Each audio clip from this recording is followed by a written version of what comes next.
simulcast of the Neil Haley Show and the Dr. Christopher Hall Show. I'm excited to welcome to the program Nobel Prize nominated doctor, best-selling author, and emergency room physician, Dr. Christopher Hall. Dr. Hall, thank you for your service. And we have an amazing guest, don't we?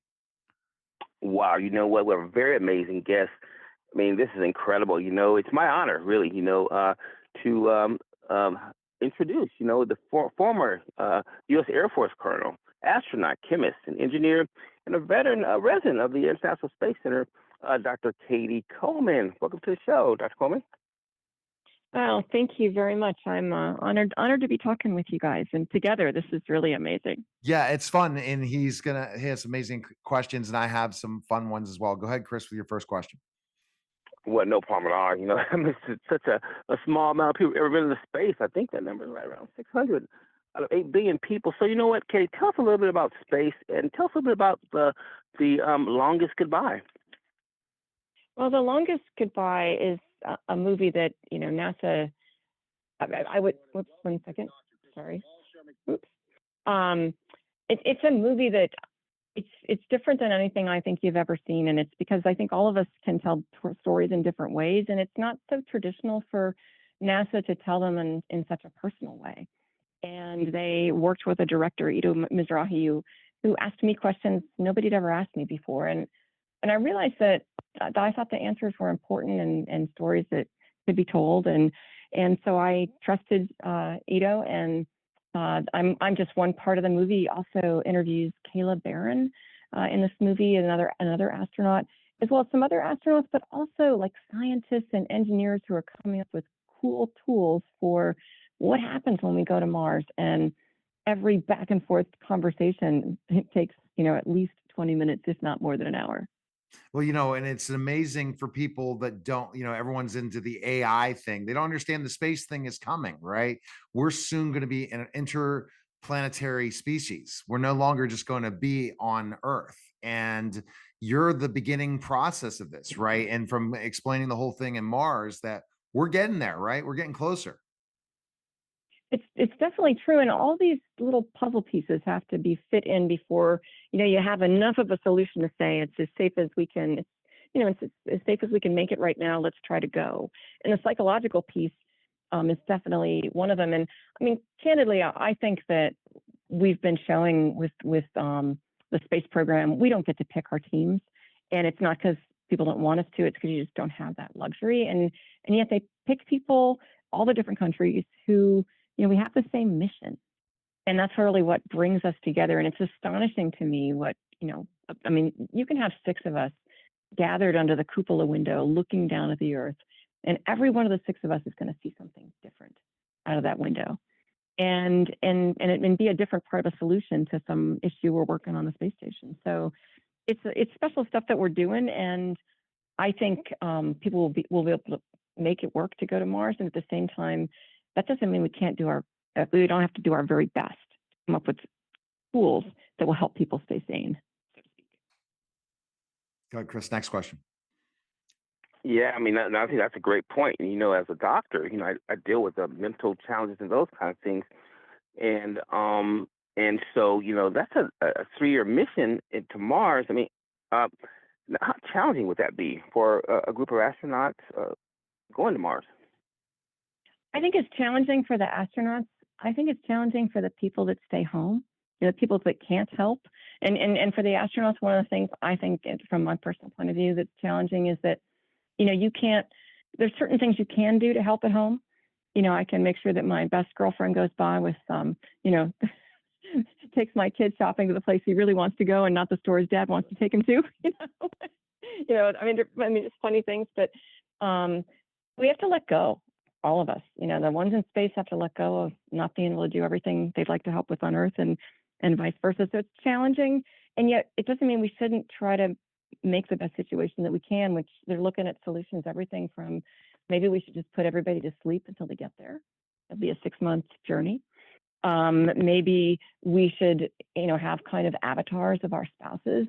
And I don't know about you, but sometimes when I, ask my spouse something or my girlfriend something, I actually know what they want to say. I just want them to say it to me. So maybe AI will come into play after all. So this movie explores those things, and it's a neat movie.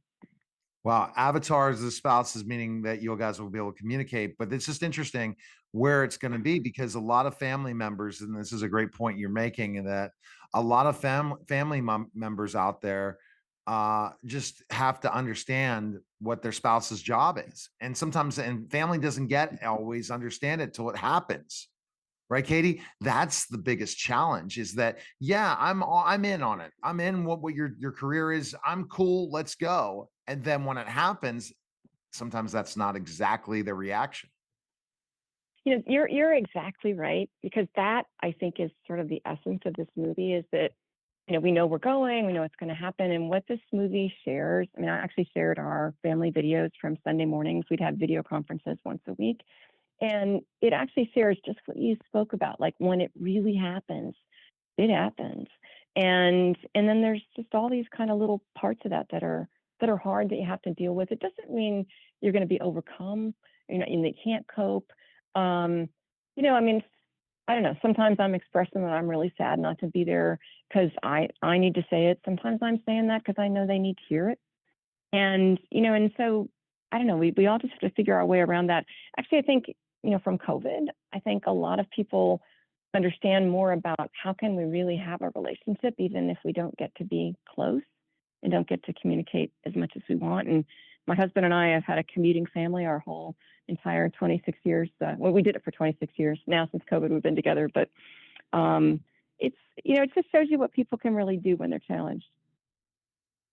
All right, go ahead, Chris. Next question. It's true. Oh, no, oh, no problem at all. So, and your ideas and hard work actually, went into a lot of the building of the International Space Center. So, tell us what was that like, and actually living there on the International Space Center. What was that like? Well, to me, Colonel? being like my first mission was a space shuttle mission, 16 days, all these experiments. I'm originally a chemist. And so being up there figuring out, you know, how are we going to do these experiments? How are the scientists going to get their results without killing each other because they all want to see the bandwidth at the same time? You know, I mean, so how are we going to do that stuff? And then a 5-day mission to deploy the Chandra X-ray Observatory, which everything literally that we know about black holes comes from that telescope. And so I just remember what it felt like landing from each of those missions, which was, why are we going home? We have so much really important work to do up on the space station to learn about science we can't do down here on Earth, but it benefits Earth. And also learning stuff about how to be better prepared and safer when we do send people, not just robots, to Mars. So when I got the call that I could go to the space station, of course, it was a big family decision, and we really talked about it, but we decided this was really who Jamie's mom was. And now in the movie, you get to see the reality of that for me, for Kayla Barron, a Navy submariner who's up there, for other astronauts. And I don't know. I think it's time that we told these stories so that people understand what we're facing for going to Mars. All right. Well, fantastic. Chris, go ahead and summarize Cady. Oh, well, no problem. And this has been a great honor, to have an astronaut, a scientist, a former U.S. Colonel of the Air Force, speak with us today about this documentary and her life. And so we really thank you for coming on this morning, Cady. Thank you very much. Well, thank you so much. Storytelling and medicine are top on my list. My best friends are a pediatric surgeon who operated on our kid, and her wife, a pediatric surgeon. And they're actually, they kind of hold together a whole bunch of us astronauts as friends. Fantastic. So thank you for what Awesome. both of you do. Thank you. And best place we can check out the movie, where can we go? PBS, and also streaming on Amazon Prime and Apple TV, which is pretty wild for our family. It just came out this past week, and it's a little bit weird to see your face in so many places. Well, and that's my eye in the movie poster. That's a really cool picture that a NASA guy took. So from astronaut to rock star. Appreciate it, Cady. Thanks again. All right, take care. All right. Thank you very much. All right, that's special simulcast of the Neil Haley Show and the Dr. Christopher Hall Show, guys. Take care.